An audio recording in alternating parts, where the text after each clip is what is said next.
He starts out the chapter with this sentence: "The Dalyville, Texas massacre makes the shootout at the OK Corral look like a Sunday school picnic." In the span of less than 2 minutes, 5 men fell mortally wounded.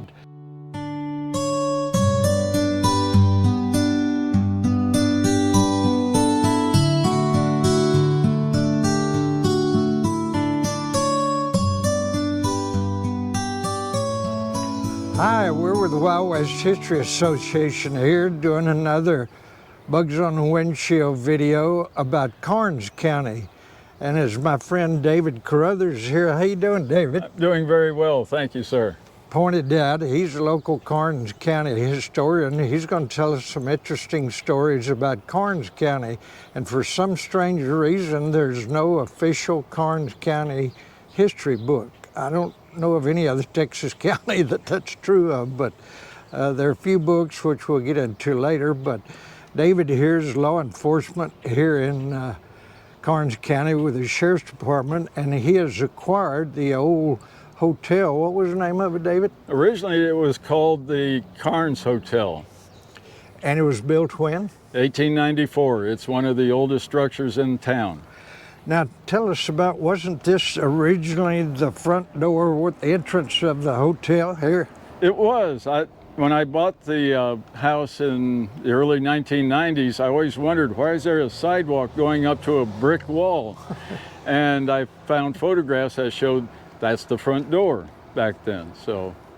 Okay, well, I understand you've written a story which was published in the December issue of the Wild West History Association Journal. What was the title? Do you remember? Blood on Blood.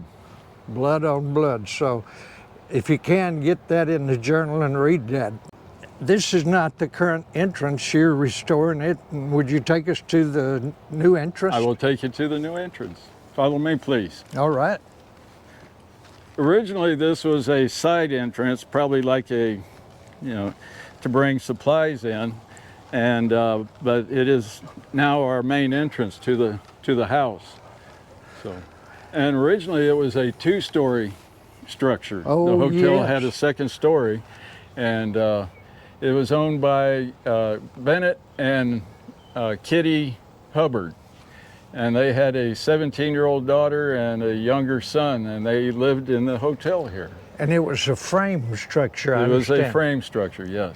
2-story, built in 1894. And what happened here in your story that you published is very interesting. Where it all started, there was an attorney in town, unmarried, so he lived in the hotel. And he was a very successful attorney, very popular. What was his name? His name was John, John Good. Good? Good, G-O-O-D-E. We'll see how good he was. Yeah, and he was friends with most everybody in the area, and dated a lady by the name of Willie Mayfield, daughter of a local rancher. And the rancher had about an 18 or 19-year-old son named Charlie Mayfield. And the attorney came home one day to the hotel, and in the public area, he saw Charlie Mayfield in a compromising position with the proprietor's daughter. Now, realistically, I suspect they were holding hands, sitting next to each other, maybe hugging, but that was scandalous in 1905. I see. And it was Christmas time. The young man was home from college, Texas A&M. And the attorney started telling people around town about the scandal that he saw. Oh.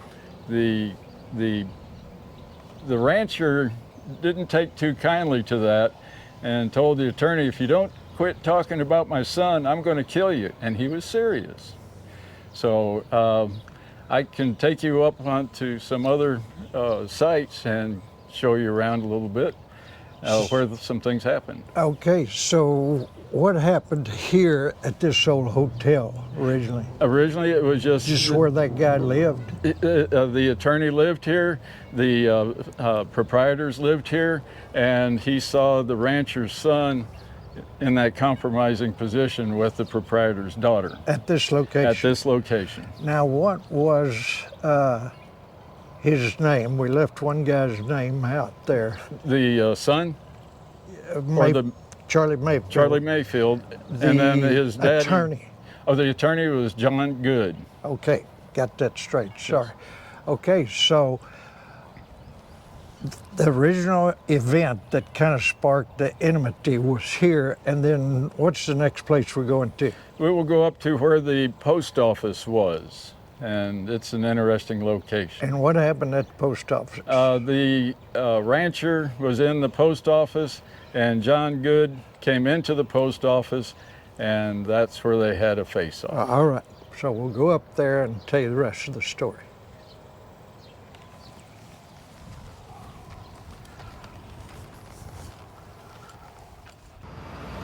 Okay, David, we're here close to the location of the post office, the old original Carnage City post office, and I understand that's where the actual first shooting occurred. It did. So tell us about that. It was July 16th of 1906, about 9:30 in the morning. The attorney, whose office was right around the corner, he went to pick up his mail in the post office, and he got in the post office, and the rancher was in there who threatened to kill him. Excuse me for interrupting. Good is the attorney? Good is the attorney. And the rancher was? Mayfield. Mayfield. Got yes. Isaac Mayfield is his Perfect. name. And Mayfield was already in the post office, and Good walked in, and they were some pretty bad blood by that point.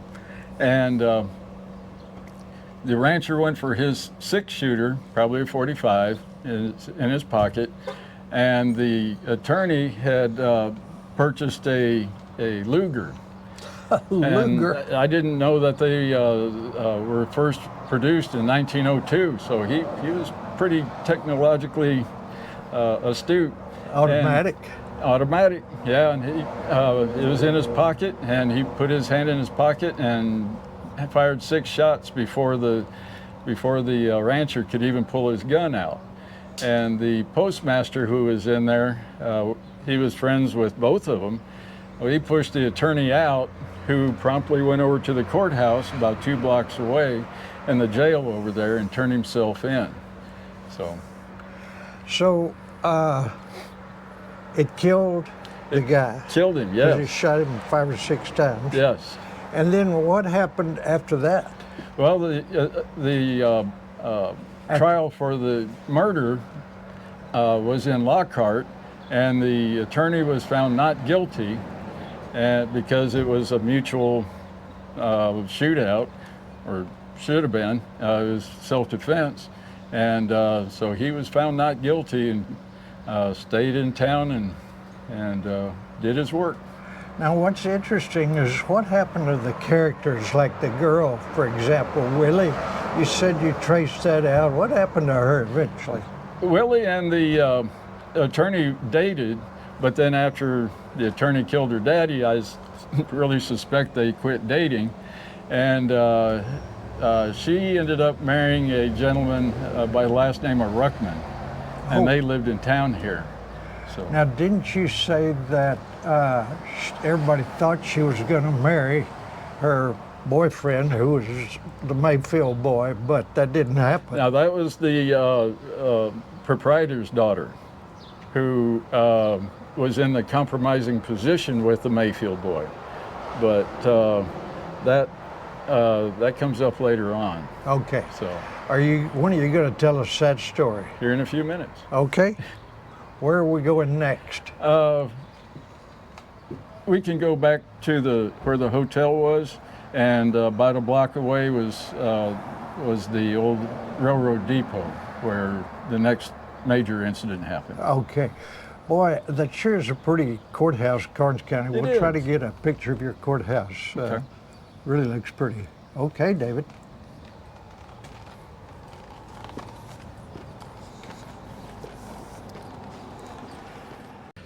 Now, David, I'm from Live Oak County, which is adjacent county here, and I've heard great stories about the gunfights here in Carnage City and Dalyville, the Dalyville Massacre it's called, Yes. sometimes referred to as fracas.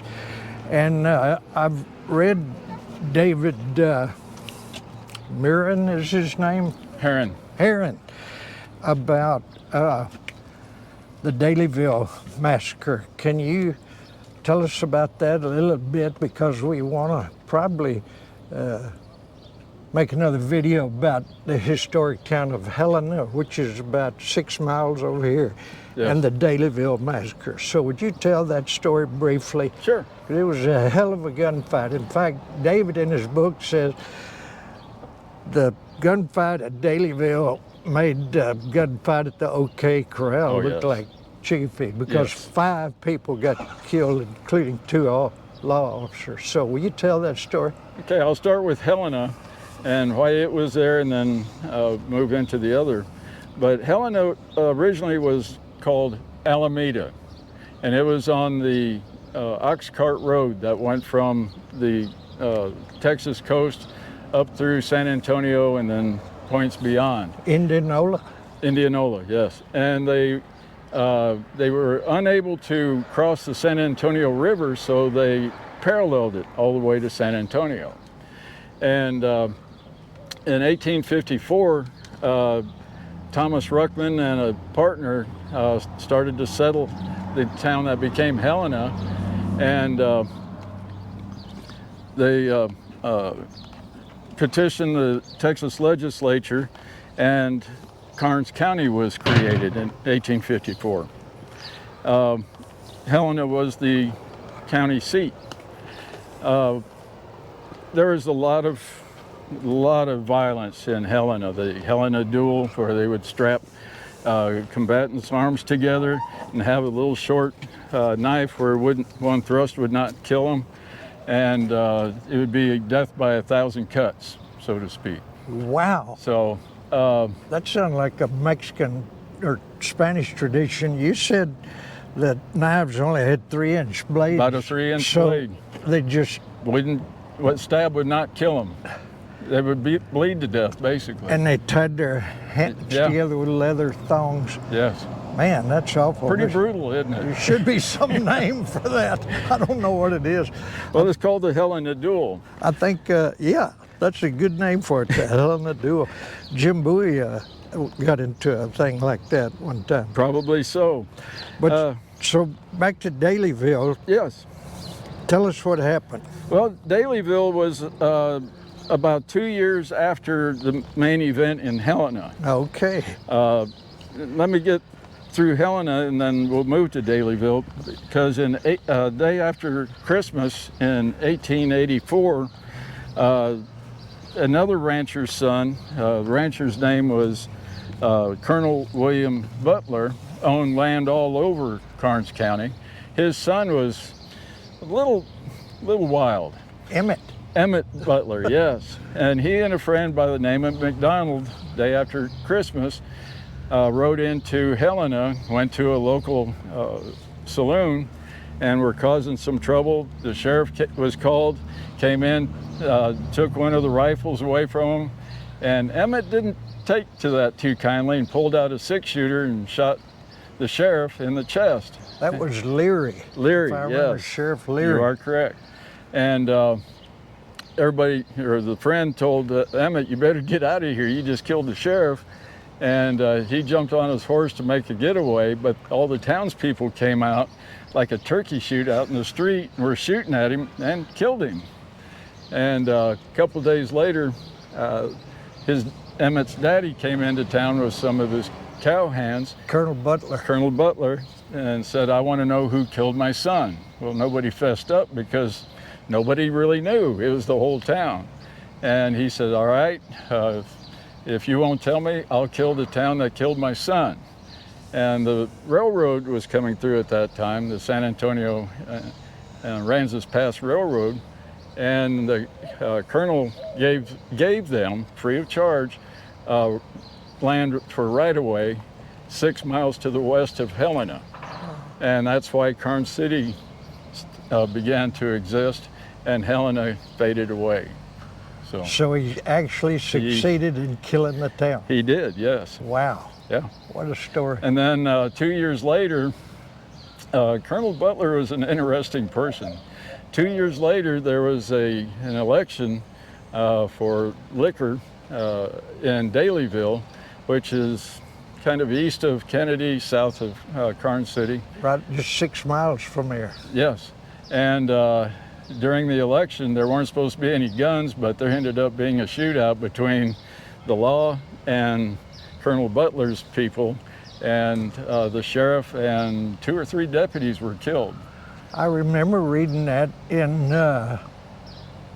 what was that book I referred to earlier about Helena? Helena, the toughest town in the but world. What was the author's name? Barry Heron. Barry Heron's book, where he said Colonel Butler had 17 men with him, Yes. his Cowboys, including 2 pistoleros, Juan Coy and Epitacio Garza, I think. Yeah, I don't remember the other one. I know Juan Coy was one. And you know who Juan Coy was? A pretty dangerous, Yes, he bad was. dude that was connected with the vaudeville saloon shootings up in San Antonio, Yes. where both Kingfisher and Ben Thompson were killed.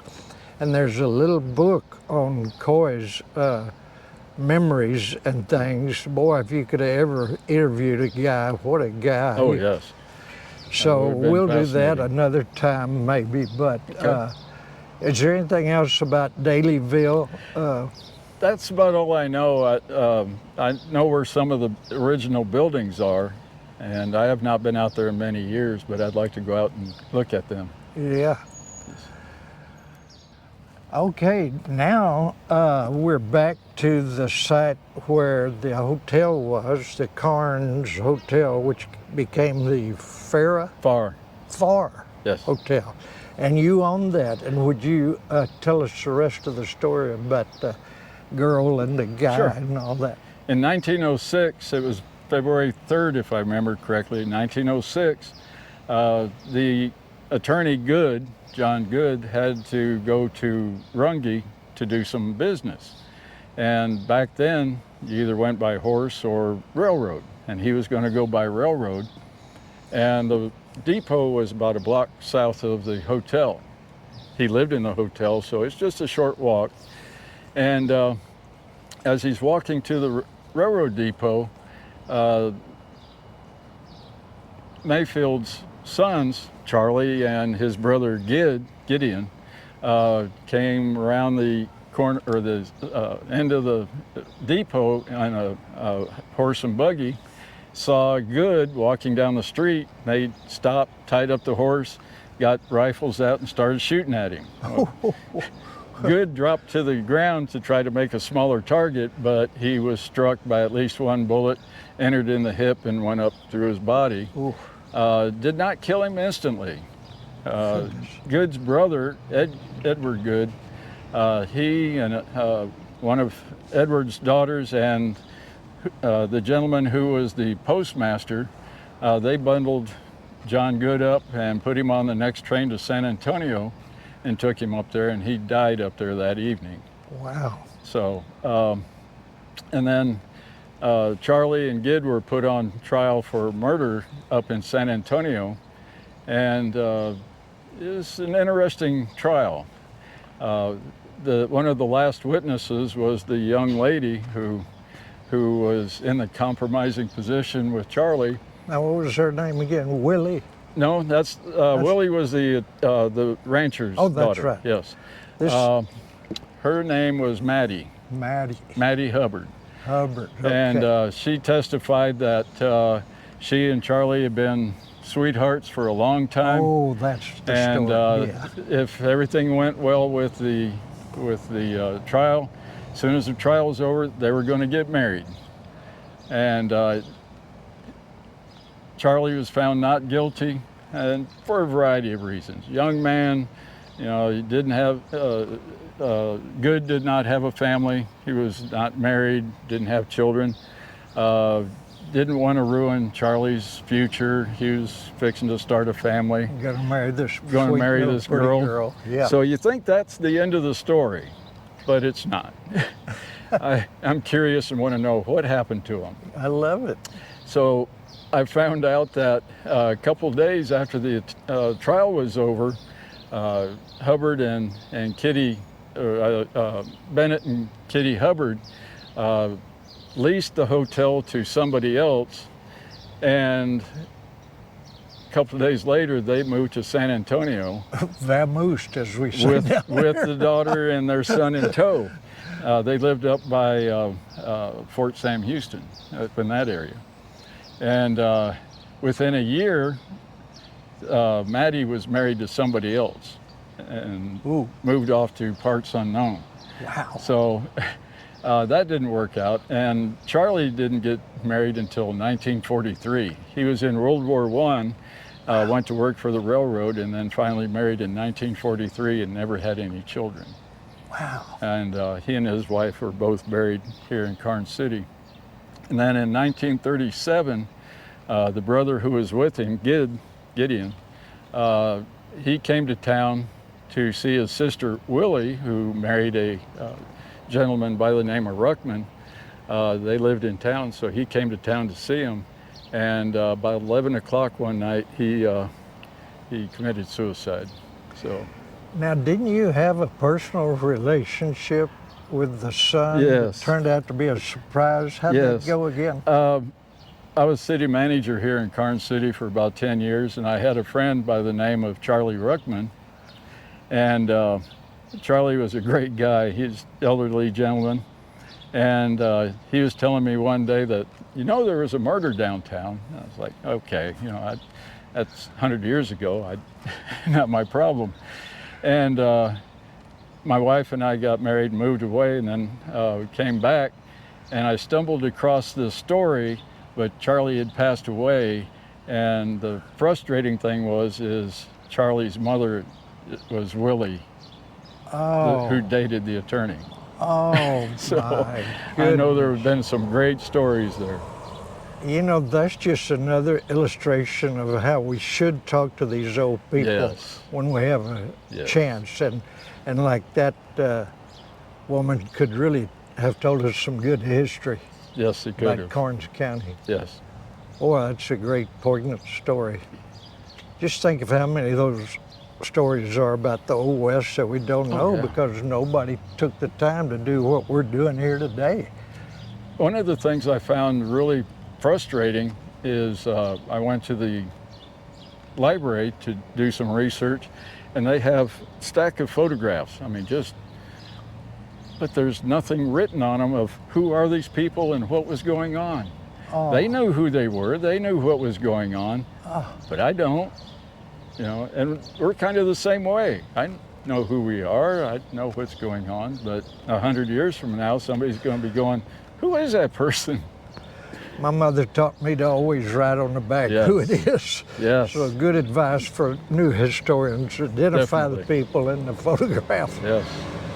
Well, anything else you want to tell us about those incidents that you wrote about? It's fascinating. You know, there's so many paths that you can go from there and just follow it. But I have other things I would like to look at in the county also. So, and Dalyville's an interesting story. He starts out the chapter with this sentence: "The Dalyville, Texas massacre makes the shootout at the OK Corral look like a Sunday school picnic." In the span of less than 2 minutes, 5 men fell mortally wounded, 3 lawmen and 2 civilians, including the Pullen brothers, who Yes. weren't even connected with it. It was worse than the OK Corral. Oh, it definitely was. He captured it very accurately. So we want to do a video on that someday. So, David, I want to thank you so much today for telling us all about the history of Carnage County and the book and the gunfights and the great article you did. Thank you. We need more historians like you. Thank you so much. It was my pleasure to do this, and I hope we have many more opportunities. Thank you. And the Wild West History Association wants to do more down here. Hopefully we'll do Dalyville or Helena. Yeah. And we appreciate your contribution. It's just been great. Thank you much. Thank you. Tumble we tumble on, carry the silence where the dreams are gone. No roots to bind, no love to keep, just the howling wind and the memories deep. Tumble on, like the heart of a man who's too far gone. Once a mud starts to leave, but